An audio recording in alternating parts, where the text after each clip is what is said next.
Hello and welcome to the Strength Syndicate Podcast, episode number 8, I believe it is, with myself, Shane Story, and my co-host, Lawrence King. How are you, Lawrence, today? How are we, man? What's the story? When are you coming back to us? I am back next week. It's my last recording this on Monday. I'm going to be home next Monday. So yeah, my final week in Spain. So try to enjoy the sun as best I can, but it's actually too hot. Like, do you ever go away and it's just too hot? Like I can't even go outside without being eaten alive by mosquitoes, or like even go for a 10-minute walk and I come back dripping in sweat. So it's not too nice. And training isn't exactly the nicest thing either when you're doing a session. I was training yesterday, so doing a Sunday session yesterday, and my t-shirt was literally like, it was drenched. Like when I took it off, I could literally like roll it up and like squeeze out the sweat. It's a good visual there for you listening at home. No, that would be, well, in fairness, no, that's kind of me on most days once it gets above 15 degrees. So I don't know what it's like to walk around at 125 kilos. But you're like fucking what, like 72 kilos now, 61 kilos. That's it. I'm gonna be competing in the 59 kilo class. Come in with a solid 700 Wilks, though, in fairness, like. Yeah, no, that'd be correct, wouldn't it? Yeah, like 5-time bodyweight pull. But yeah, how is your training been going? So I suppose both of us are 6 weeks out now. So coming into the week, how was your last session or your last week of the last wave? Kind of a mixed bag, really, to be honest with you, because I kind of similar to the last time we were talking, just fucking pulled in every direction with work. But got everything done numbers wise. 165 for a handy enough double, 245 for a handy enough triple on deads, and what the fuck else did I do? 240 for a double on squats, and that went pretty good. So no real complaints. I think in comparison to the last block, I'm kind of, I don't know, do you ever get to, it's only like a nostalgia that you look back on your old block and you're like, that moved way easier last time, or something fucking stupid like that, and then you look back at the video and you're like, no, I did not pause that bench, and Yeah, my arse lifted off it. Or you're looking back at your last like treble of the last build for whatever, and you're like, I didn't lock up my knees and my hand open on the second. Do you know? So there's like little things, I suppose, that having the kind of video library of your lifts definitely helps. So I think I'm in a pretty okay position. Your training's gone really well, though, in fairness, for the last you've had a good run for nearly fucking 8 or 10 weeks now at this stage, have you? Yeah, it's been all right, but like I suppose that's been what I've shown. You know, I can only like say, for example, like last week I tripled 260, but the week before that I went up from the previous week. I did 250 for a triple. Then in the next week I went for 260 for a triple. The first time I attempted it, I did 1 rep and it was probably the slowest pull I've ever done, 260 in my life. Went to go for the second rep, got it to my knees, and like it just slipped out my hand. I was like, got tick, and I was like, fuck it, I'm gonna try that again. Got 2 reps, and then on the third rep, I could feel like myself almost crumble, and the reps moved. Like I've moved maxes slower than I've moved those reps, and I just dropped it. And then this week I did it, and it felt perfect this week. Don't know what really changed. I think one thing I do quite often, which I need to stop doing, is like cripple myself in the Tuesday session, because the Tuesday sessions usually do have quite a bit of volume in them. You know, like the last block had the high bar 9s had 4 sets of 8 on pause deadlifts, as well as then like the bench, and then I was also doing some like lower body accessory work. Nothing too major, but like, you know, 2 sets of leg extensions, your rest pause and adductors. But doing 4 sets of 8s on pause deadlifts, as well as the 9s and the high bars, like, and they're the type of things that I find difficult as well, not to go hard on, you know, kind of way. Serious? Oh, Jesus, I would be the opposite. As in, I go into a Tuesday session and I'm like, okay, your one job is to just get through this, like just Yeah. get the volume. I I think kind that of look fucked at me it. over from the previous week. Uh, yeah, yeah. You were just fried. But I kind of look at it in a different way. That like that Tuesday session is just more about contributing volume Yeah. to the rest of the week. Like that's not where you're really building much strength. You're just kind of contributing volume to your total sets or your weekly workload. I'd keep it. I was trying to keep that. I didn't do a good job of it last block, but I I think this Tuesday now I kind of hit the nail. Or I actually trained today rather than tomorrow. But today I kind of hit the nail on the head in terms of just picking the right load. Dav, in fairness, would kind of often kind of just give me a range to work in, and he'd say like, if you feel good, kind of go to the upper, and if you feel shy, go to the lower. I kind of find that just handy. Yeah, I pulled it back massively last week, and like I literally I even stripped down the amount of sets I was doing on the Tuesday, just because. Yeah, I do. I suppose I have to prioritize the main work, like the triple on the deads and then the squats at the end of the week. So I suppose just one of those things that you just kind of learn as you go on, and no matter how experienced you get, you can still fucking do retarded things. You do, but like even I find within a block, you kind of have to. I suppose this is kind of a segue into what we're saying, like, but you kind of do nearly have to taper a little bit for that final week. Yeah. I find myself that sometimes, like, if I'm hitting something kind of heavy that last week of the block, like I on that Tuesday session, I don't think I did the pause deads at all last week because I knew I was going to be squatting pretty heavy on Sunday and have a fair, well, not like 2 4 5 and 10 crazy, like, but still a heavier pull on Thursday. So I just pulled those out, and it's just being aware, I suppose, that like if you have something down the line to know when to pull and not to pull. Yeah. So you and I, or anyone else currently involved in the abs meet, will probably be going through some kind of a peak or a taper for the next 6 weeks, unless they have no idea what they're doing. And in that case, best of luck to you, sir and madam. I hope you have fun. But anybody that gets involved in powerlifting or weightlifting or swimming or sprinting, they'll kind of talk about a taper. And when we're kind of talking about a taper within the context of powerlifting, we're talking about the manipulation of training volume and training intensity. Mainly frequency wouldn't really be changed that much typically during a taper. So when we're talking about the manipulation of training variables, it's all done with the larger goal to optimize maximal force production or maximal strength, with the goal to lift heavier. So in optimal taper, we should see a marked decrease in volume and fatigue, which should result in better preparedness, kind of feeling fresh going sessions, feeling mentally kind of ready for lift, but also fitness. And when we say fitness in this, we kind of mean strength being optimized for competition. So there's a shit ton, not a shit ton, but like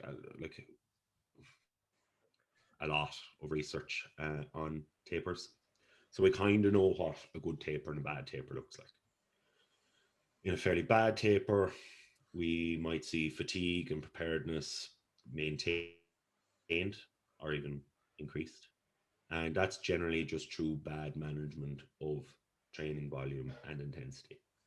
So what a poor bad taper might look like is you have intensity, so pre-taper levels of intensity and volume levels maintained right up until the week of the meet, no training cessation before the meet, and you just go in and lift.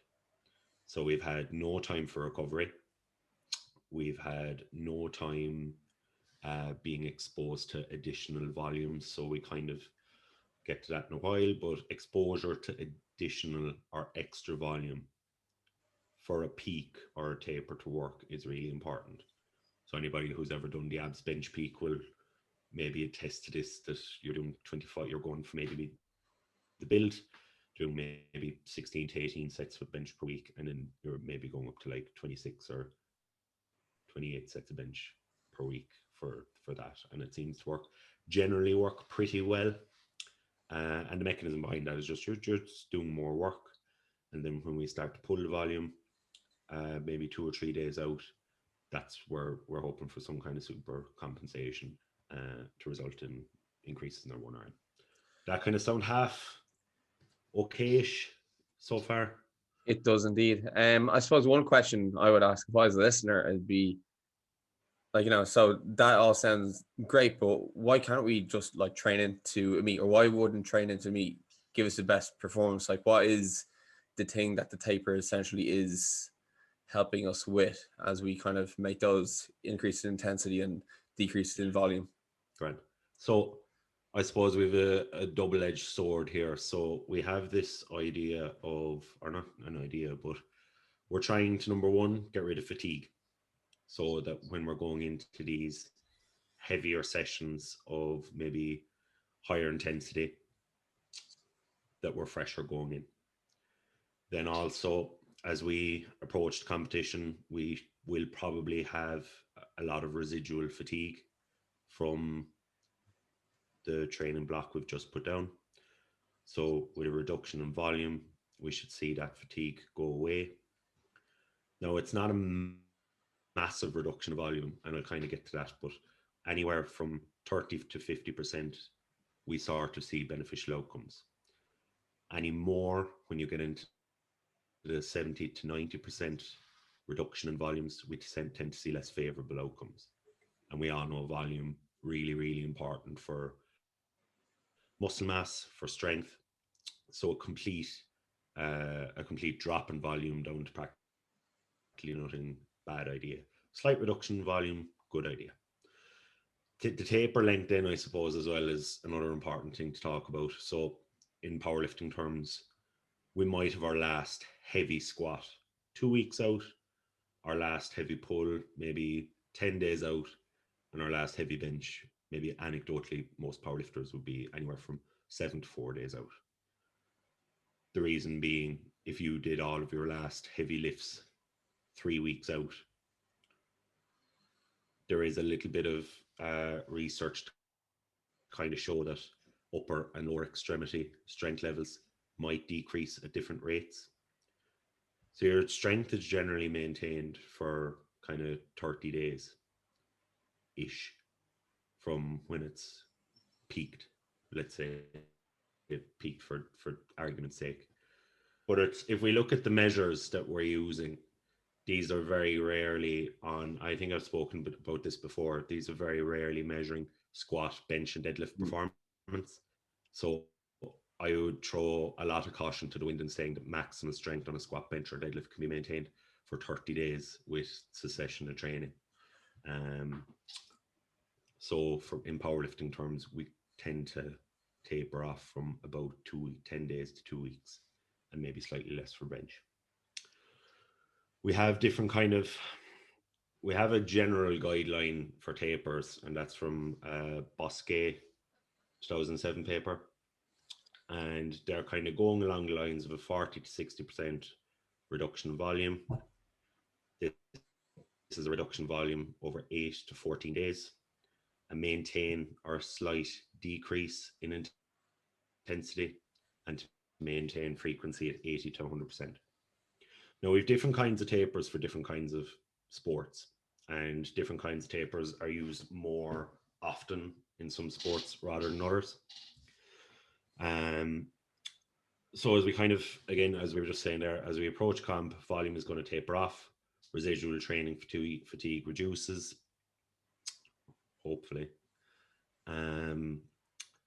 And that can be kind of done through 4 of the main kind of tapers. So first one, we have a linear taper, which from, let's say, 21 days out, we see volume come down in a straight line. You have an exponential taper, which is a slow decay. So quite a slow, not quite flat line, but what am I trying to say? Slight curve, like mild curve. Uh, And then we have a Exponential. fast. I'm no mathematician, so I'm not good with these kind of ideas. Yeah.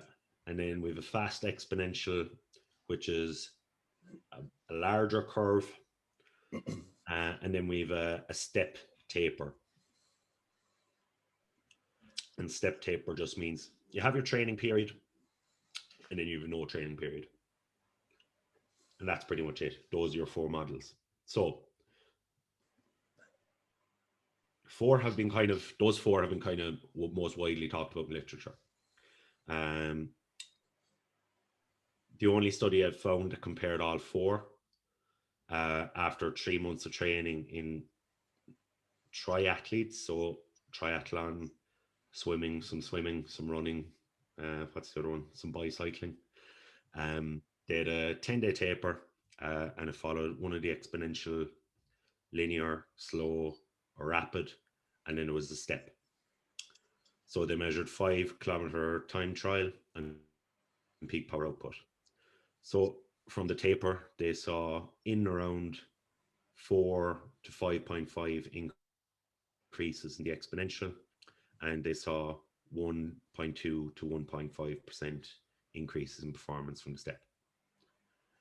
So we're kind of seeing there in triathletes that there is kind of a slight favoring towards that kind of exponential decay of volume in terms of a tapering strategy. But the main paper we're kind of leaning towards today is a meta-analysis from Travis et al. In 2020. What's the actual title of the paper? The title of the paper is Tapering and Peaking, Maximal Strength for Powerlifting Performance, a review. Now, the only caveat before we go taking all of this at surface value, there are,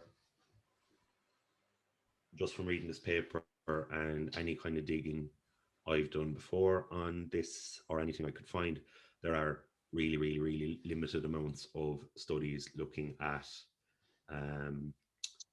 tapering strategies, and kind of, if you look at the methodologies of these papers as well, they're quite slow to put in Wilks increases in Wilks performance. They will often leave out like stupid shit, like leave out like deadlift, or they'll only include like one lift instead of all 3. Then the other thing to kind of consider is that if you're dealing with a population that are on drugs or not, I think when we talk about powerlifting, the reality is that a lot of powerlifters, bar maybe their test in, or it's been noted that these are lifters that compete in drug tested federations, and even then, it could be the case that the athletes that took part in these studies were on some type of performance enhancing drug, so that again, that will kind of, I don't know, does it enhance or take away the findings of the study? But maybe that's another chat we'll have to have. But so we know kind of, Shane, from what we were kind of read there a little bit about triathletes, is that there might be a slight leaning towards, or prior to this meta-analysis, a slight leaning from previous meta-analysis towards exponential or slow decays of training volume rather than just a complete drop off.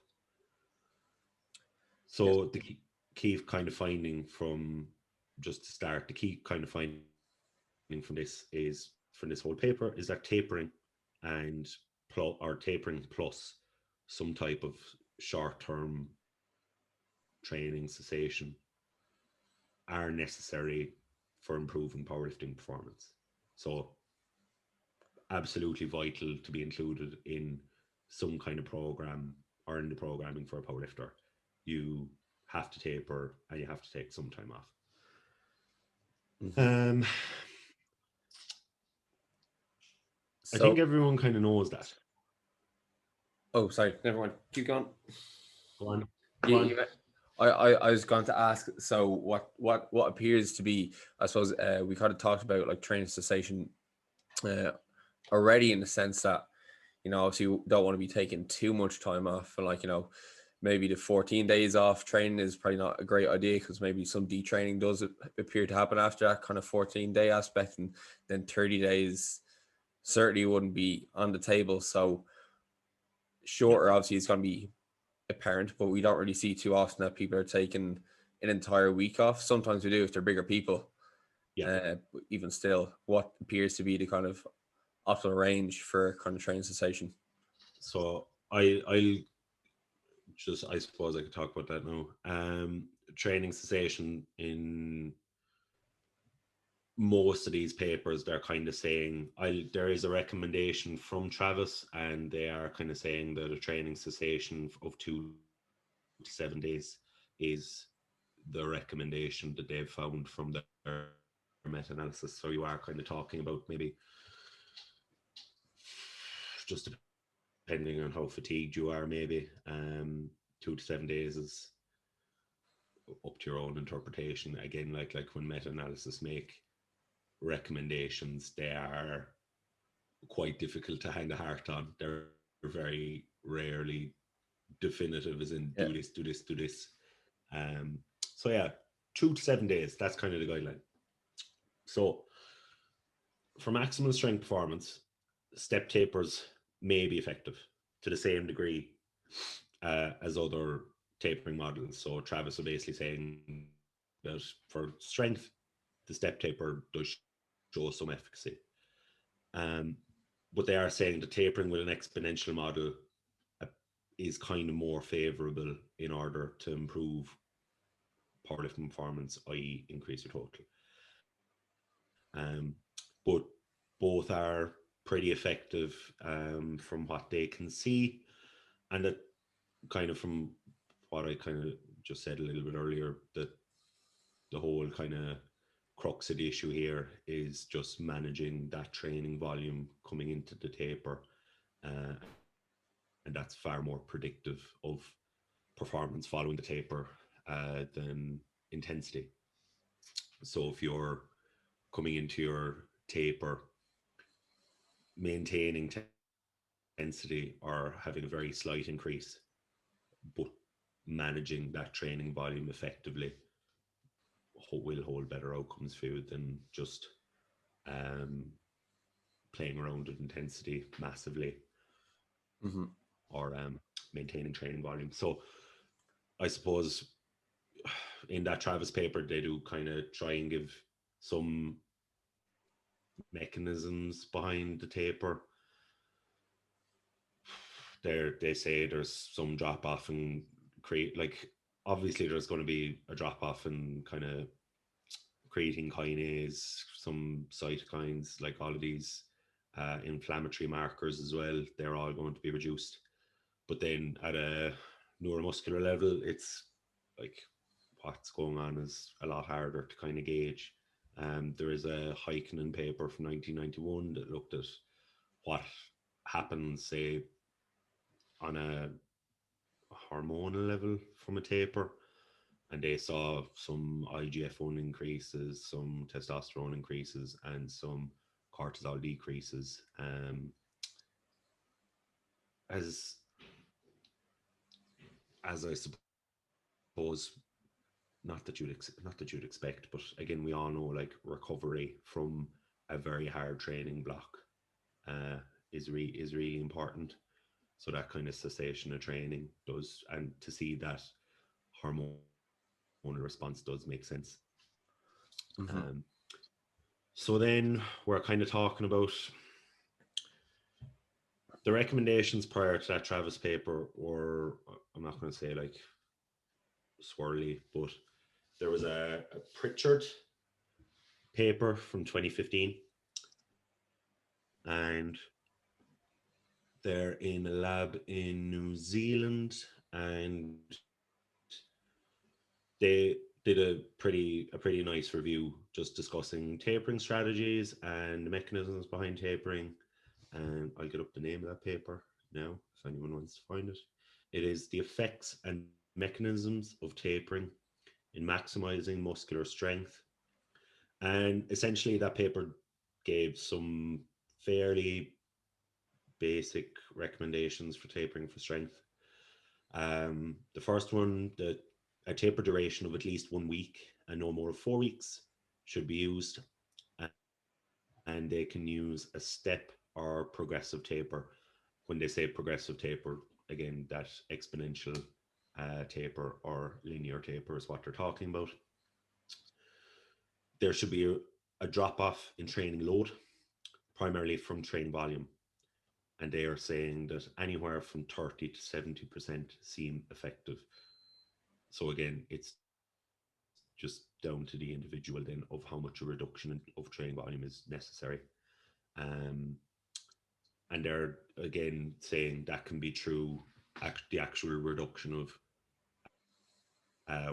total working sets, or you can just drop off the frequency. It's one or the, well, I suppose if you drop off the frequency, you are going to drop off the working sets, but they're saying reduce total session volume or reduce frequency. They say that intensity should be maintained or slightly increased. And then finally, there should be a training cessation of at least 2 days, but no more than a week. Mechanistically, again, they kind of just highlight that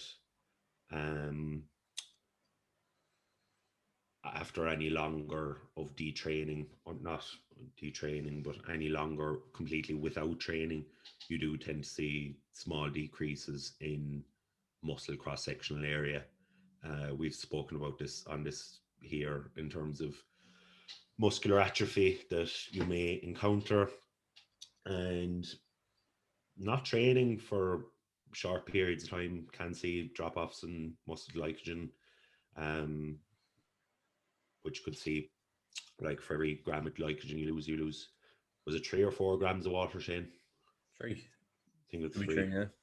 So won't see a massive loss of muscle size, but I think that 2 to 7 days is a good guide, because I think if you're not training for any longer, you could run into some of those atrophy or muscle size loss issues. Mm-hmm. And we also know that for that neuromuscular power is something that can't be maintained for very long.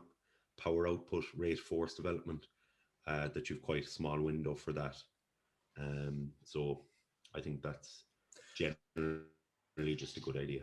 And then even something like just practicing the skill, like I suppose like taking, even like anybody is taking like a holiday, and like when like even a week without training, the next time you get underneath the bar, you're doing any kind of like anything that is a skill in the gym, like it does feel a bit weird to get back into, and like probably don't want to be feeling kind of out of your rhythm when you're on comp day and you're practicing your warm-ups, you know. So even you will see during the kind of week before meet, like you're probably still going to be coming into the gym and just doing some kind of squats or some kind of deadlifts or some kind of bench, but at a very, very, very low intensity.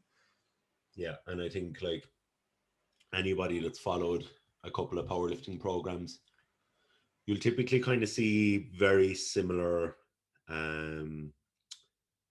protocols followed between programs. So it's very, very common for maybe like a last heavy squat to be anywhere from 2 weeks to 10 days out. And then we've the old kind of thing of people hitting a bench opener and a deadlift opener on a Monday, say if they were competing on a Saturday, and then they might come in maybe on the Wednesday again and take like 50% on deadlift for 10 singles or something like that. And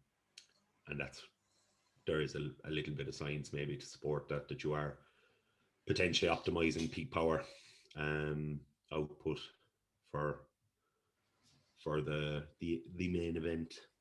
But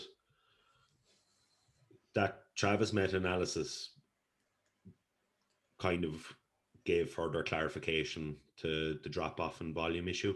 The Pritchard kind of left a little bit open, and they kind of definitively said that in their meta-analysis of all these studies, they saw that small to moderate reductions in training volume, so 30 to 50%, had better outcomes on people's totals than had large reductions in training volume. So you're talking anywhere from 50 to 70, 80% in drop-offs in training volume.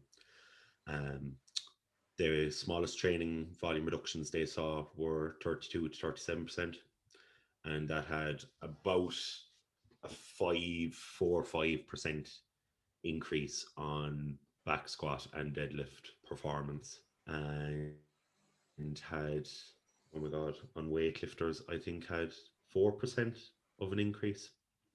So you're talking like really, really small increases, but when we're talking like, let's say at ab series here now, like if you have a guy, say let's just take Jesse and Jake, and if you have a 4% increase in your performance following a good taper, that's the difference between winning and losing, really. So it's quite like, let's say if you're someone that just totals 1,000 kilos, 4% is 40 kilos, and I don't think anybody in any world would ever be happy with leaving 40 kilos behind them on the platform. And even for us mortals, Shane, totaling in the 600 to 700s, like leaving 4% of your total behind you, just nobody wants to do that. So just following these kind of basic enough recommendations does seem to kind of work for a lot of athletes. But what that Travis paper did kind of talk about a little bit was to stay away from high volume, from high reductions in training volume. And that's kind of just going back to what we said earlier, that if you have a massive drop off in training volume, you could start to see some maladaptation. So you could start to see some losses in muscle size. You could see some losses in performance from that huge drop off in volume. So we do know that volume is required to maintain strength and hypertrophy. So be wary if you see in a program from 2 or 3 weeks out that instead of doing your fucking usual 20 working sets a week, that now you're just doing 2 or 4. So if you see that, maybe raise an eyebrow at what you're being told. Yeah. And like, if we think about it, like a 30 to 35% decrease in training volume isn't really that much. Like if you're doing, I don't know, let's say if you're doing 15 sets of squats a week, like that's only a slight, like 2 or 3 less sets. It's not a lot. It's not a big drop off. Like that just means you're maybe not squatting on a Friday instead. Do you know what I mean? It's in practice, like you hear like, Jesus, that's a third of your training volume, and it's like, no, you're just not squatting on a Tuesday anymore. Like it's not anything crazy. Like, and there's also the other things factor in, like if you have been doing any accessories, like they'll account towards the reduction in volume that you will be making. Because I suppose like when you're coming into a peak, definitely the last like 4 weeks, people do taper off a lot of their accessories, like especially if it's causing a lot of fatigue, you know. It's depending on how close to failure you're pushing your accessories.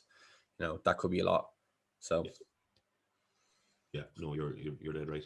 Now, I do think within these studies they are talking exclusively about the competition yeah, lifts, or at least I don't think they include accessories. There was one case study. I kind of wish I read the other one now. I'll come to actually, you know, I'll come to them in a sec. But the first one that kind of talks about like the idea of, or sorry, I need to backtrack. So in that Travis meta-analysis, they were kind of talking about the need for training volume to be increased up until the taper. So we know that for the whole idea of a taper is that we're reducing fatigue, we're allowing our body to recover from a stimulus. And that's really fucking important to note, right? It's not just you're tipping along and you're like, yeah, I'll piss away a couple of sets there and I should feel fine and I'll go in and hit one arm. It's like, no, you like training volume needs to be increased and you need to be fairly fucking fairly wrecked coming into that taper to justify it. It's not just like this is not just like I'm going to slightly play around at these training volume and intensity and that'll add 10 kilos to my bench. That's not how it works. So Travis meta-analysis were saying training needs to be amped up coming into a peak or taper essentially for it to work. So then there's I don't know, I think it's a fairly cool case study anyway. It's in a PhD thesis from a student at the University of Alabama. He's called Tyler Dale Williams. And it was a over 3-week peak. Volume was reduced by 32% relative to the normal training week. So during the taper, they had a 30% reduce in training volume relative to what they were doing before the peak. And they saw 1RM bench press increase by 4% from pre-training block to end. During week 2, they implemented a planned overreach by increasing volume up to 100%, 107% prior to what it was before the taper. So week 1, there was a 30% decrease in training volume. Bench press went up. The second week, they had a 107% increase prior to the taper in training volume. During week 1 of the taper, during the 1 week taper on week 3, volume was reduced again by 67% relative to the planned overreach volume. So in week 2, it got up to 107% above baseline volume. Then week 3 did a 67% drop off relative to the overreach volume. And bench press increased by 6% from baseline. And that was a national level female weightlifter that was prescribed an overreach plan. So it is possible that a planned overreach followed by a large volume reduction can have pretty high rebound effects in really high level athletes. Like anybody that knows anything about weightlifting knows that like if you're a national level weightlifter in America, you're probably fairly in the genetic elite. So that I thought that was like, when I was reading it, I was like, what in fucking Christ's name was going on? But you can kind of see the logic behind it in the sense that there was one reduction in volume from baseline, and then there was a huge increase that second week. So there was nearly like a deload before the increase, massive increase, and then they deloaded again by about 66%. And then they saw another increase of 6% in bench. So I don't know. That's something I'd like to see some kind of study on. Then there was another 2 case studies. This is in weightlifters, so I don't know, is it as applicable to powerlifting? Still pretty similar kind of training goal, but both of his Basiler and Travis, so the same guy that did the meta-analysis, he did an earlier case study about weightlifters getting ready for the USA National. So again, fairly ridiculously high level athletes. And they both reported in their tapers that anytime you had increased or maintained intensity with large volume reductions, there was also observed decrease muscle size to baseline or pre-taper values. So again, just to repeat that, if you maintain or increase intensity, have a massive reduction in volume, you will likely see a reduction in muscle size relative to what you were prior to pre-taper values. So they saw both case studies saw a reduction in vastus lateralis cross-sectional area. So your VL, the outer muscular quad, was reduced in size following a 3-week taper. And that's kind of like for powerlifters as well, like where we're strength athletes that are requiring an awful lot less on power and speed when compared to weightlifters. I think there's something in there that kind of, I don't know, I suppose maybe sticks with people, that a longer taper for powerlifting is probably not maybe the best idea, that maybe 3 weeks might be a little bit too long. They didn't report what would have happened after a 2-week or 10-day taper. But generally, I would kind of wager that a shorter, more aggressive taper for powerlifting might probably be a good idea. That's just what I think from what I'm reading so far. But the general recommendation for powerlifting tapers is fairly simple: reduce volume and maintain intensity or increase it. But intensity is a far trickier variable, I think, to get right when getting ready for a meet, because intensity can, like in that Travis paper, we're kind of saying that intensity can be basically maintained all the way up to a meet, and so long as the total volume is managed, that you're good. But that's not really what's reported from studies that have looked at practices from powerlifters getting ready for meets.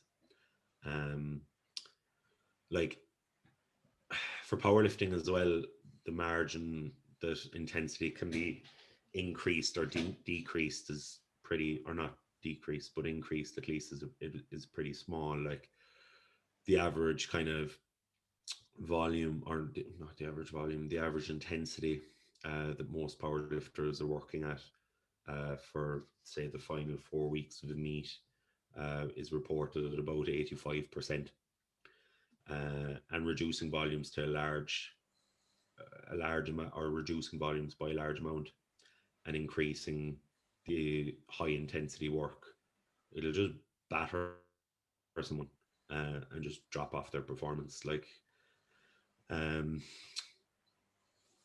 you tend to see in most programs that the high intensity work is just done off the back of a period of increasing training volume.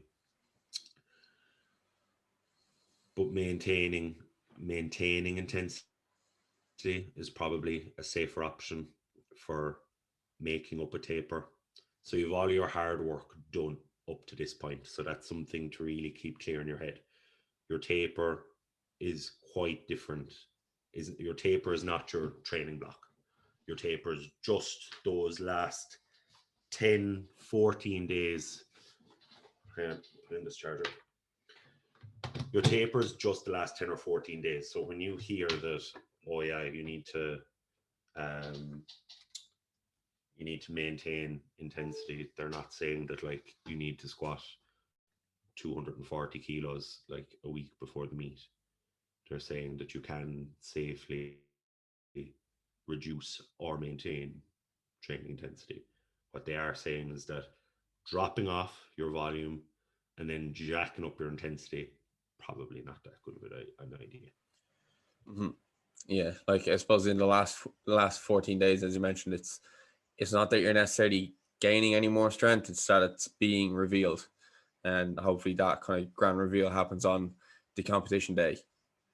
Because if you peak too, or if you start to reduce volume and everything way too early and start dropping intensity too early as well, like you could end up peaking before your competition day, and that's definitely not what you want. Yeah, exactly. Like, so it's just, I think when people hear taper, they're like, what? Like when they read the like literature or what the kind of story is, from these papers, they're kind of like, geez, that's terrible. You can't be doing that. And it's like, then you don't get what a taper is like it's legit just this really small window of like 3 weeks up until comp day. Yeah. um but go ahead.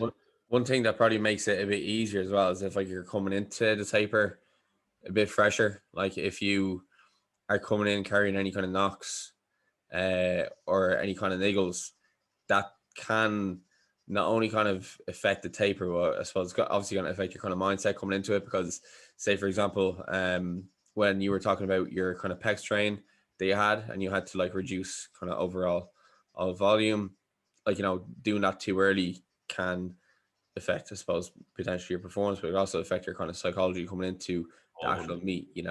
So that's another thing to kind of consider, because obviously you can't always follow these kind of recommendations if you have uh how to say you're, an external you're falling apart. circumstance. Yeah. Yeah. Yeah, but like what I think people kind of just need to, I don't know, kind of understand as well, is that like in the tape, or like you said it there fairly well, is that you're not getting stronger. All you're trying to do is just consolidate the strength you've gained over the last like 3 or 4 months, and just get rid of your fatigue. um and that's like the recommendations. There was that Heikkinen paper, and from 1991, and there was another paper, I'm gonna make a balls of this name, Sepinen, Finnish paper as well from 2018. Like those two papers are 27 years apart, and they both say the exact same thing, which is maintain during your taper of those 14 days. Try and maintain your intensity at around 85% and reduce volume by 50 to 55% over those 2 weeks.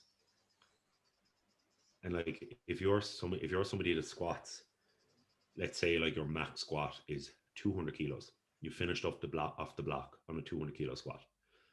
That means you're just dropping the intensity from like maybe like your last squat before the comp is like a 170 or 160 single. It's not it's not a massive drop off. Like it's just, as we were saying, just kind of consolidating what you've done. But there is kind of some data on, there's two papers, one on the Croatian powerlifting team from a guy Grigic. They're the Croatian. He's done a bunch of stuff on hypertrophy. And then in the New Zealand powerlifting team with that guy Pritchard that we came across earlier.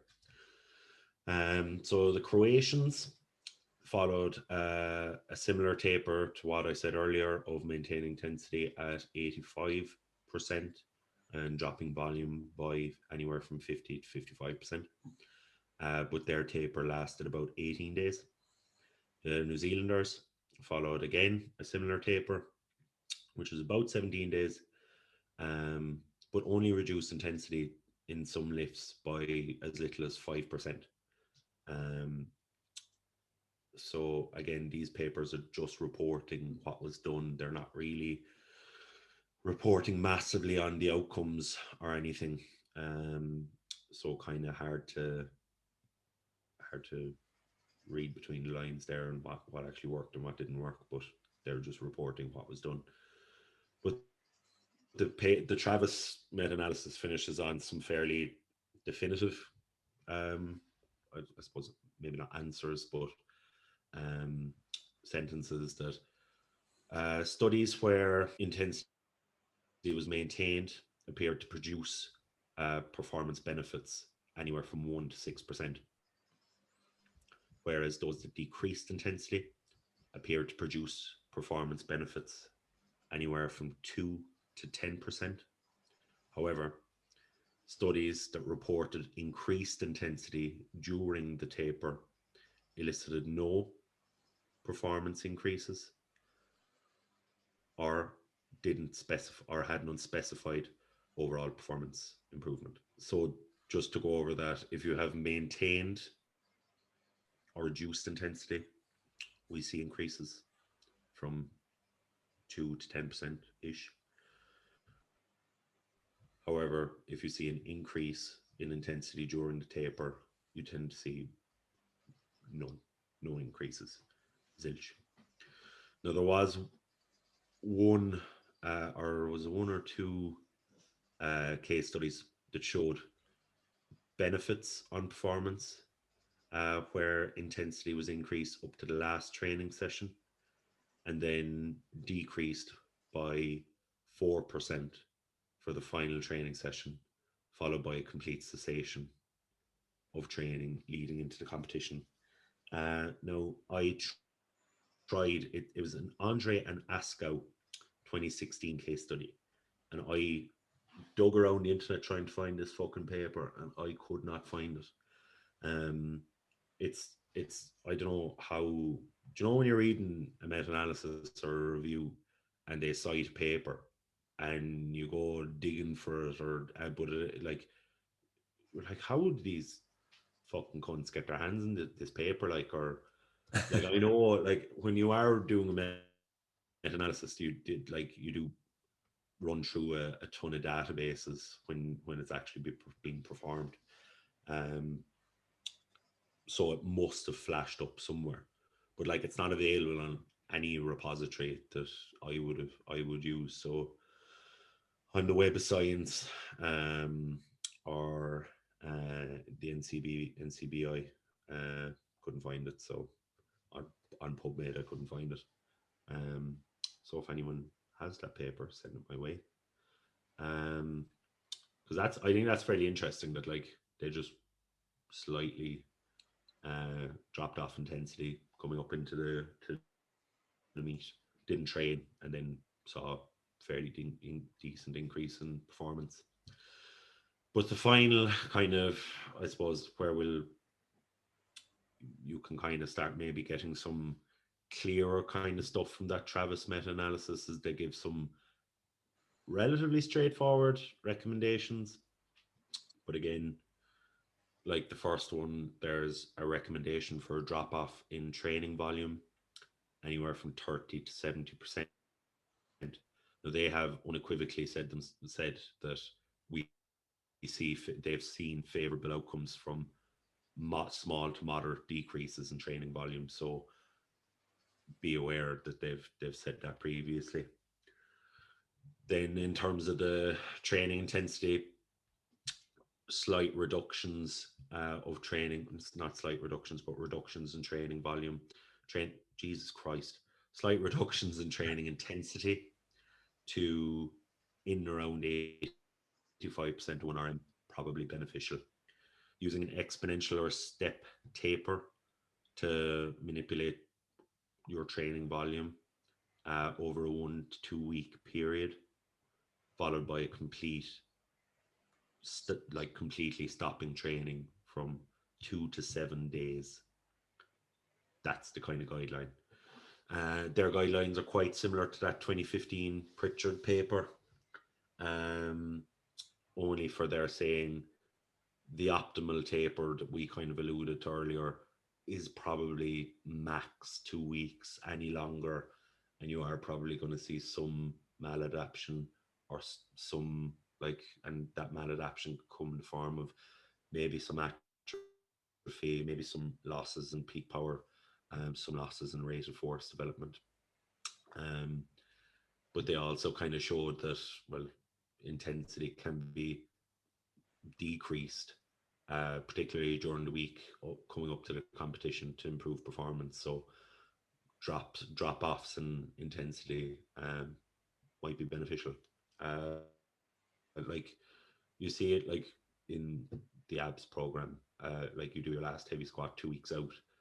So that could be like you're maybe taking like a new squat PB maybe that week.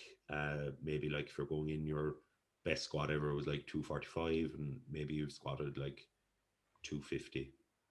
That from that build up and training volume, and then during the taper, your last squat might be something like your last warm up, which could be something like 210 or 220 or something like that.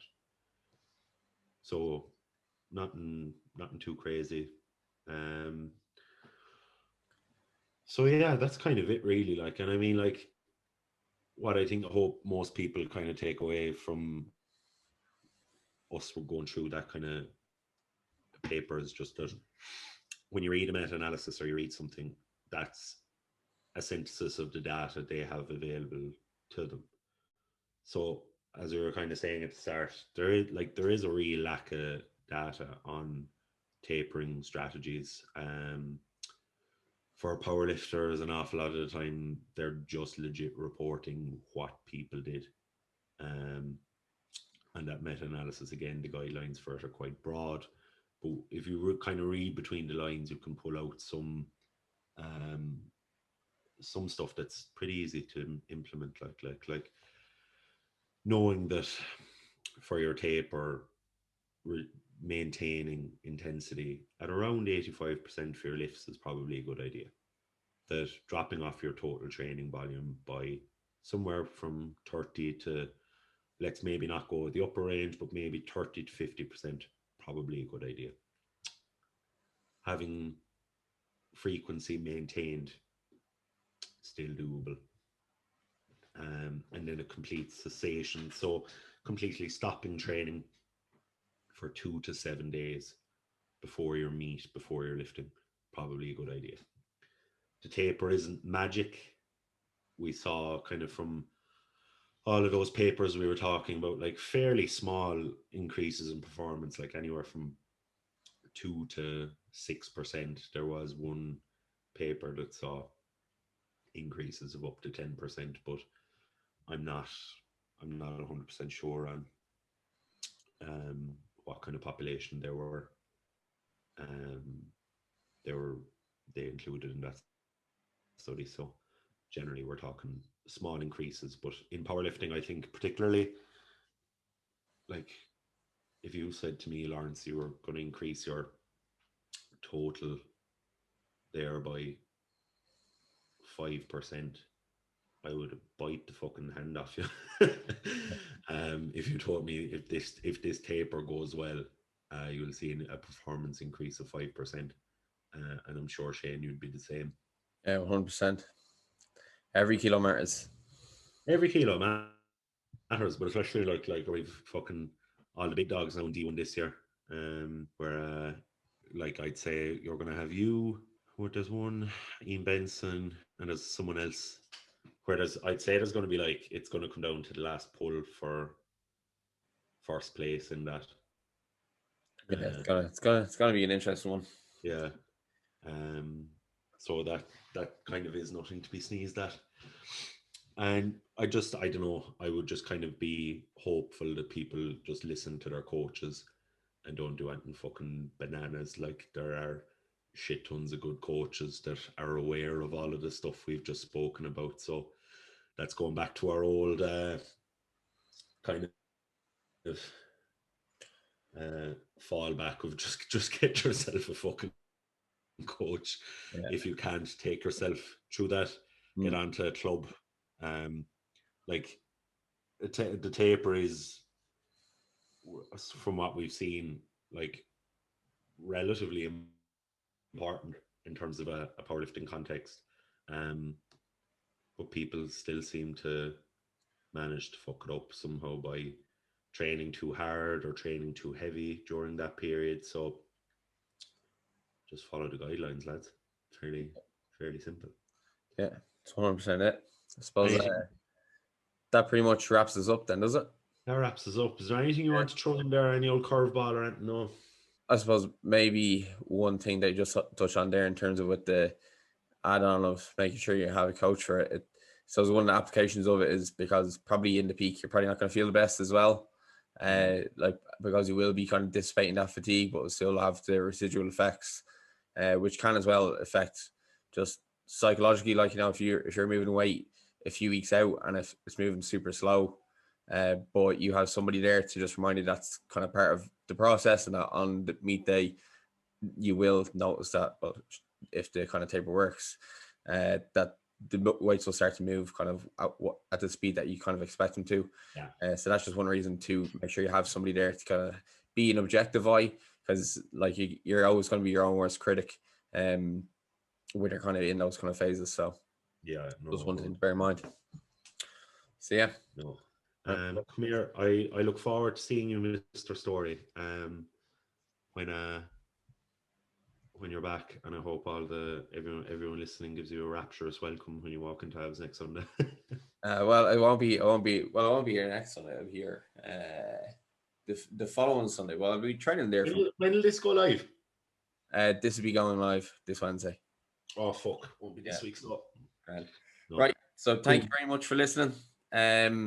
If you need to find either of us, you can find me at Instagram at sstory94, and you find Lawrence at _ Lawrence King. That's Lawrence with a W, and that is us. Right, lads. Thank you very much. Have a great week, and we'll catch you in the next one.